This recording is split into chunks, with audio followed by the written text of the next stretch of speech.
रमन पिछले 35 साल से जहांगीरपुरी के कुशल चौक पर पान की दुकान लगा रहे थे। एक झटके में रमन जाके 60,000 रुपए हवा। गणेश गुप्ता एमसीडी को सालाना 4800 रुपए बतौर टैक्स भी देते। मूल रूप से बिहार के रहने वाले रमन पिछले 35 साल से जहांगीरपुरी के कुशल चौक पर पान की दुकान लगा रहे थे।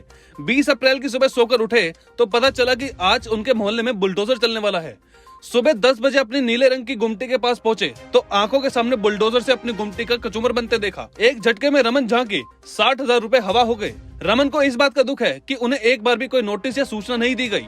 वो चीखते हुए कहते हैं कि चक्के वाली रेडी पर कभी बुलडोजर चलते देखा है? मैं जब दिल्ली आया तो मेरी मूछें नहीं थी, यहाँ रेडी लगाते हुए मेरी मूछें पक गई। रमन को इस बात की चिंता है कि अब उनकी पत्नी संजू जूस की दुकान वाले गुप्ता जी की दुकान भी बुलडोजर ने ना छोड़ी। चौराहे पर ही सड़क के पार गणेश गुप्ता की जूस की दुकान है। गणेश कहते हैं कि मेरी दुकान 1977 में डीडीए ने अलॉट की थी।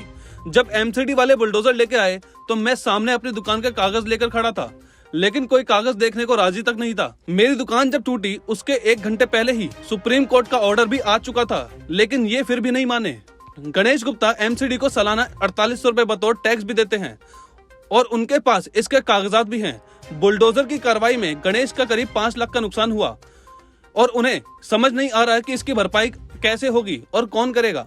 गणेश नाराजगी के साथ कहते हैं कि जब दंगा हो रहा था तो हम अपनी दुकान बंद करके घर चले गए थे।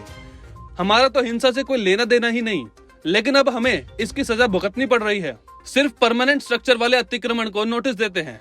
मीडिया रिपोर्ट्स के अनुसार नॉर्थ एमसीडी के मेयर रजा इकबाल सिंह ने कहा कि हम अतिक्रमण हटाने का अभियान चलाते रहते हैं। हम सिर्फ परमानेंट स्ट्रक्चर वाले अतिक्रमण वालों को ही नोटिस देते हैं।